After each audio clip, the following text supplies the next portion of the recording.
সাংসদদের সঙ্গে পাত পেরে খেতে বসেছিলেন শতাব্দী রায়। দিদির সুরক্ষা কবচ কর্মসূচির পর তাদের সঙ্গে বসে মধ্যাহ্ন ভোজন করার কথা ছিল বীরভূমের তৃণমূল সাংসদ শতাব্দী রায়। দলের কর্মী সমর্থকদের পাশে খেতেও বসেছিলেন বীরভূমের সাংসদ, কিন্তু শাল পাতার থালায় দেয়া মাংস ভাত ছুঁয়েই দেখলেন না তিনি। কর্মীর বাড়িতে খাবারের থালার সঙ্গে ছবি তুলেই উঠে পড়লেন সাংসদ শতাব্দী রায়।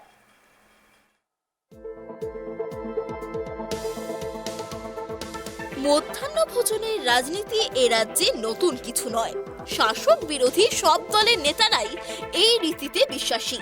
তবে শুক্রবার বীরভূমে দিদির সুরক্ষা কবচ কর্মসূচিতে গিয়ে তৃণমূল সাংসদ তথা তারকা নেত্রী শতাব্দী রায় যা করলেন তা বিতর্কের রসদ জোগালো বলেই মনে করছে রাজনৈতিক মহল। সামনে সাজানো রয়েছে খাবারের থালা, ভাত, তরকারি, মাছ, মাংস। মাটিতে পাতা আসনে বসতে দেখা গেল শতাব্দীকে। থালা ঘুরিয়ে কাছে টেনে হাতও বাড়ালেন ভাতের দিকে, কিন্তু আঙুল ছোঁয়ালেন না। চশমা খুলে ক্যামেরার দিকে তাকালেন তিনি। ব্যাস, তারপরেই উঠে পড়লেন। পড়ে রইল সাজানো খাবারের থালা। তৃণমূল কর্মীর বাড়িতে গিয়ে না খেয়েই উঠে পড়লেন শতাব্দী রায়। এমনই অভিযোগ উঠেছে শতাব্দীর বিরুদ্ধে।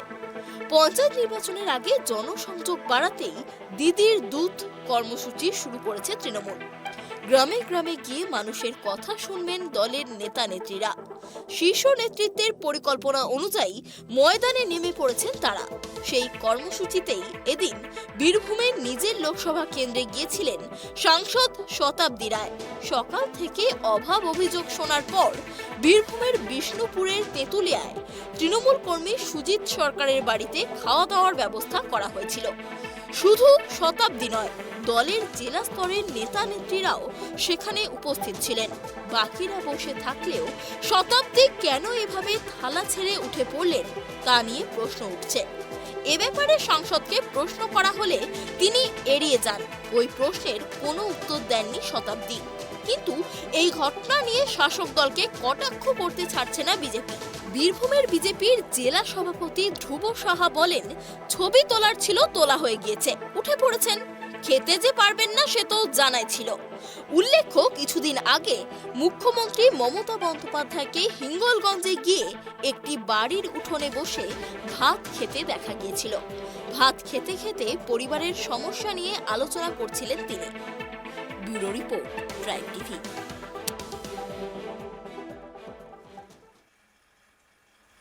এই বিষয়ে আমরা আরো বিস্তারিত জানবো। আমাদের সঙ্গে রয়েছে আমাদের প্রতিনিধি জয়ন্ত।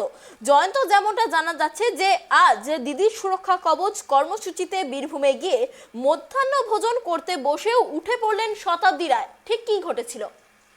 দেখো, একেবারে তুমি যেমনটা বললে, আজকে কিন্তু বীরভূমের সাংসদ শতাব্দী রায় তার কিন্তু আজকে রামপুরহাটের বিভিন্ন জায়গায় কিন্তু আজকে একাধিক প্রোগ্রাম ছিল। তার জন্যই কিন্তু তিনি আজকে এসেছিলেন। তোমাকে প্রথমেই বলে রাখি, রামপুরহাটের বিষ্ণুপুরে গোপাল মন্দিরে কিন্তু তিনি সেখানে মন্দিরে সকালবেলায় তিনি পুজো দেন। এরপর তিনি কিন্তু বিষ্ণুপুর গ্রাম পরিদর্শন করেন এবং সেখানকার মানুষদের সঙ্গে কথা বলেন। এরপর সেখান থেকে যখন বেরিয়ে তিনি বিষ্ণুপুর বাস স্ট্যান্ডের দিকে যান, তখনই কিন্তু মারগ্রামে কিছু স্থানীয় বাসিন্দা তারা কিন্তু তাকে দেখে সেখানে বিক্ষোভ শুরু করে এবং তাকে তাদের গ্রামের যে সমস্ত, যেমন আবাস যোজনা, নিকাশি ব্যবস্থা, রাস্তা, লাইট, বিভিন্ন জিনিস সমস্যার কথা তাকে জানান এবং বলা যেতে পারে বিক্ষোভের মুখে পড়েছিল। তখন কিন্তু শতাব্দী রায় সেখানে কিছুটা তিনি হলো মেজাজ হারিয়েছিলেন, দেখা গেছিল সাংবাদিকদের সামনে। অপরদিকে এরপর তিনি সেখান থেকে বেরিয়ে তৃণমূলের যারা কর্মী রয়েছে তাদের সঙ্গে দীর্ঘক্ষণ মিটিংও বসেন। এরপর সুবোধ সরকার নামে একজন তৃণমূল কর্মী, তার বাড়িতে কিন্তু তার মধ্যাহ্ন ভোজের জন্য কিন্তু আয়োজন করা হয়েছিল। তার সঙ্গে ছিলেন কিন্তু হাসান বিধানসভার বিধায়ক অশোক চট্টোপাধ্যায়, এছাড়া অন্যান্য তৃণমূল কর্মীরা যারা রয়েছেন, পঞ্চায়েত প্রধান, তারা কিন্তু সকলেই ছিলেন। এখানে কিন্তু আজকে তিনি মধ্যাহ্ন ভোজন সারবেন বলে ঠিক করেছিলেন। সেখানে তিনি কিন্তু বললেন, সাংবাদিকরা ছবি তোলার পর দেখা গেল সেখান থেকে তিনি কিন্তু না খেয়ে উঠে গেলেন। স্বভাবত একটা প্রশ্ন চিহ্ন থেকে যাচ্ছে যে তাহলে কি তিনি ছবি তোলার জন্যই কি সেখানে তিনি বসেছিলেন, তারপরে কি উঠে গেলেন? এমনটাই কিন্তু প্রশ্ন চিহ্ন কিন্তু এখনো পর্যন্ত থেকে যাচ্ছে, যদিও এখনো তার তরফ থেকে কিন্তু কোনো প্রতিক্রিয়া কিন্তু কিছু পাওয়া যায়নি। অনন্যা, অনেক ধন্যবাদ তোমাকে জয়ন্ত আমাদের সঙ্গে থাকার জন্য। যেমনটা আমরা আপনাদের জানালাম যে সাংসদদের সঙ্গে পাত পেরে খেতে বসেছিলেন দলীয় কর্মীরা, বসেছিলেন শতাব্দী রায়ও, কিন্তু মধ্যাহ্ন ভোজন না করেই উঠে গেলেন শতাব্দী। শুধুমাত্র ছবি তুলেই খাবারের থালা ছেড়ে উঠে পড়লেন সাংসদ শতাব্দী রায়।